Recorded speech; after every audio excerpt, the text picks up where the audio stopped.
Biography, Andrew Carnegie. Occupation, entrepreneur. Born November 25, 1835, in Dunfermline, Scotland.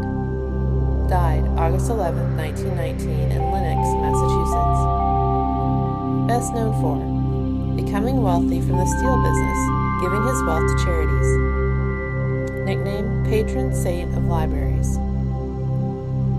Biography. Where did Andrew Carnegie grow up? Andrew Carnegie was born on November 25, 1835, in Dunfermline, Scotland. His father was a weaver who made linen for a living, and his mother worked repairing shoes. His family was fairly poor. They lived in a typical weaver cottage in Scotland, which was basically a single room where the family cooked, ate, and slept. When famine swept the land in the 1840s, the family decided to move to America. Immigrating to the United States. In 1848, Andrew immigrated to Allegheny, Pennsylvania, in the United States. He was 13 years old. Since his family needed the money, he immediately went to work in a cotton factory as a bobbin boy. He made $1.20 for working a 70-hour week on his first job. Andrew wasn't able to attend school, but he was an intelligent and hardworking boy. During his free time, he read books loaned to him from one of the local citizens' private library. Andrew never forgot how important these books were to his education, and would later donate significant funds to the building of public libraries. Andrew always worked hard and did a good job. He soon got a job as a telegraph messenger. This was a much better and more enjoyable job. Andrew got to run all around town delivering messages.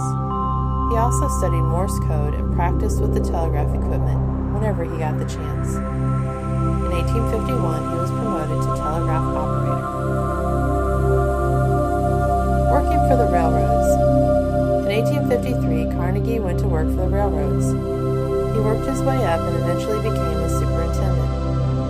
It was while working for the railroads that Carnegie learned about business and investing. This experience would pay off down the road. Investing and success. As Carnegie made more money, he wanted to invest his money rather than spend it. He invested in various businesses like iron, bridges, and oil. Many of his investments were successful, and he also made a lot of business connections with important and powerful men. In 1865, Carnegie established his first company called the Keystone Bridge Company. He began to put most of his efforts into ironworks. Using his connections with the railroad companies, he was able to build bridges and sell railroad ties made by his company. He expanded his business over the next several years, building factories throughout the region. Wealth in steel. Carnegie decided to invest in steel. He knew that steel was stronger than iron and would last longer. Steel would make more durable bridges, railroads, buildings, and ships. He also learned of a new steelmaking process called the Bessemer process that enabled steel to be made quicker and cheaper than before. He formed the Carnegie Steel Company. He built a number of large steel factories and soon had a large percentage of the world's steel market. In 1901, Carnegie formed U.S. Steel with banker J.P. Morgan.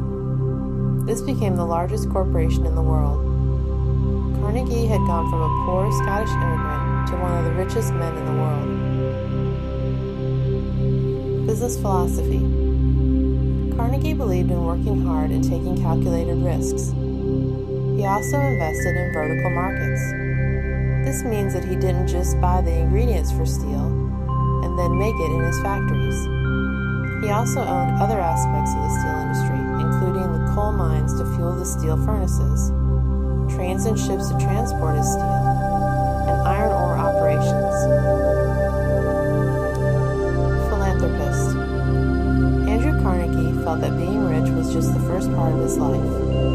Now that he was rich, he decided that he should spend the rest of his life giving away his money to needy causes. One of his favorite causes was libraries. His funding contributed to over 1,600 libraries being built around the United States and the world. also gave money to help with education and funded the building of Carnegie Mellon University in Pittsburgh. Other projects included purchasing thousands of church organs, building Carnegie Hall in New York City, and forming the Carnegie Foundation for the Advancement of Teaching. Death. Carnegie died of pneumonia on August 11, 1919, in Lenox, Massachusetts. He left the majority of what remained of his wealth to charity.